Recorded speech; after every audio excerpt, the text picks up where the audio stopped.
All right, let's look at number 6 of the 2014 BC exam. And the last question is always a series question. So we have a Taylor series about x equals 1 for a function. And they're asking, they say that it converges for the radius of convergence, which is a profound statement. And then they ask you to find the value of r. So to find the radius of convergence, because this is not a geometric series, we will have to do the ratio test. So limit as n goes to infinity of the n plus first term, which I'm going to plug in n plus 1 for every n. So that'll be negative 1 to the n plus 2, 2 to the n plus 1, x minus 1 to the n plus 1, all over n plus 1. And then we divide that by the original series, which is the same as multiplying by the reciprocal. So n over negative 1 to the n plus 1, 2 to the n plus 1, and x minus 1 to the n. And I just made a mistake. Let's fix that. That should be 2 to the n, not the n plus 1. There we go. And now we start to reduce. Let's see. I have one more negative 1 on top than I have on bottom. I have one more 2 on top than I have on bottom. And I have one more x minus 1 on top than I have on bottom. And so I will now have the limit. N goes to infinity. There is a negative 1 left. However, we are taking the absolute value of this series, and that negative 1 will absolute value away. 2 is already positive, so the absolute value will not affect that. X minus 1 could be negative, so I'll keep that in absolute values. I also have an n left over, and I think I'm going to put that n with the 2.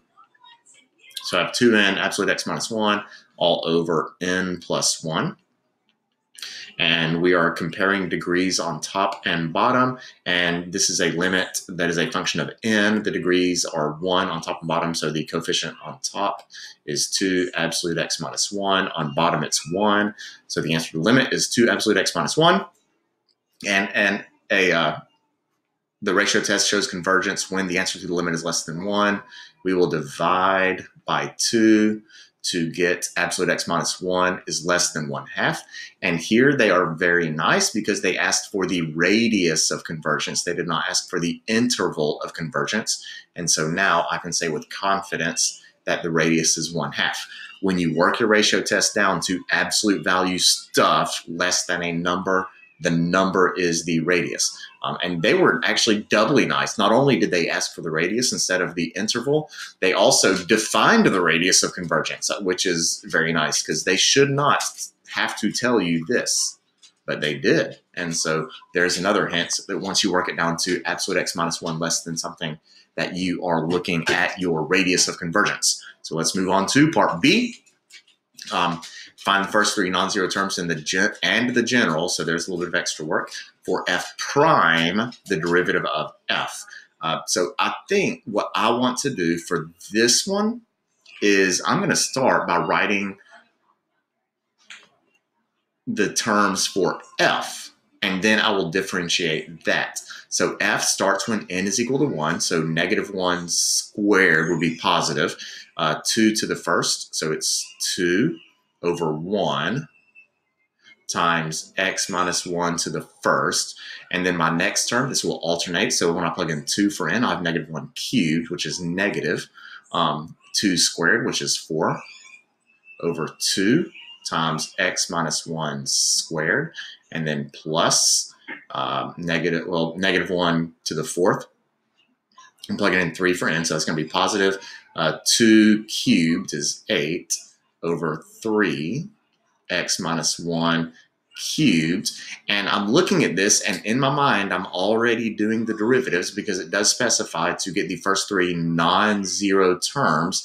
And if I differentiate each of these terms, I will not get 0 for any of them. So I'm going to go ahead and do that. Let's do the derivatives. So the derivative of 2 times x minus 1 will be 2. If I bring down that 2, and this is really 4 over 2 is equal to 2. So 2 times 2 is 4 times x minus 1 to the first. If I bring down my 3, I'll have 8 times x minus 1 squared. So there are my first 3 non-zeros. And then the general term Well, my original function was -1 to the n plus 1, 2 to the n, x minus 1 to the n, all over n. And I'm simply going to differentiate that. So if I differentiate that, the derivative will be a function of x. This is the only place where there is an x. So everything else, I'm just going to copy down. I don't know where that 2 came from. So -1 to the n plus 1 times 2 to the n, all over n. And then I will differentiate the x minus 1 to the n, which would be n times x minus 1 to the n minus 1. And I would stop there. The n's do cancel. So if you want to reduce those n's and knock those out, have at it. And I'm going to clean this up a little. Clean it up as in get rid of my sloppy writing. That n plus 1 looks like garbage. So I'm going to fix that so it can be more easily read. N plus 1. There we go. And there are my first 3 non-zero terms and my general term. And I'm going to leave it like that unless something happens later in the problem that encourages me to, I guess I'll move that back on here, to simplify it. Let's see. So the Taylor series for f prime about 1, which we just found in part B, it's a geometric series. Wasn't that nice of them to tell you that? These College Board people, they love you. They do. So find the function f prime to which the series converges. Use this function to determine f. Okay, so we are finding the function f prime, and then I need to use that to find f. So I see an antiderivative in the future, but first, to find f prime, I need to know what my first term is, because they tell you this is geometric, so I know the sum of a geometric series is first term over 1 minus the ratio. I simply need to determine what that first term is, which is really easy. It's 2. And my ratio is whatever I am multiplying by to go from 1 to the next. So I see that to go from 2 to a -4, I'm obviously multiplying by 2. So I'm multiplying by a -2. So I'm multiplying by -2. And then I'm also multiplying by an x minus 1. Let's see if that holds true for my second to third term. So -4 times -2 is +8. X minus 1 times an x minus 1 is x minus 1 squared. So there is our ratio. So our ratio is -2 x minus 1. And so this summation formula, f prime, is going to be my first term over 1 minus that ratio. So minus, and I think I'm going to distribute that -2. That's -2x plus 2. So 1 minus -2x plus 2.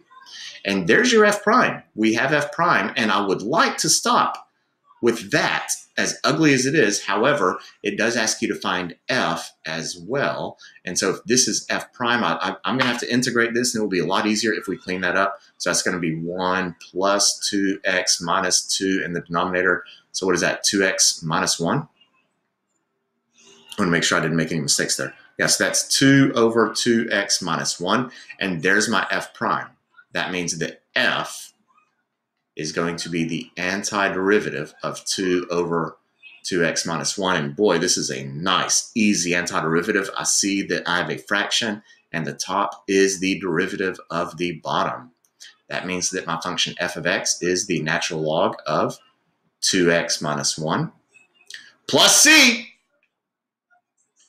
because I did an indefinite integral, which means I need to now consider what in the world could c be to make this true. Probably 0. They almost always set these up so that c ends up being 0, but we need to verify that. So I found my f of x. Now, how in the world am I going to find c?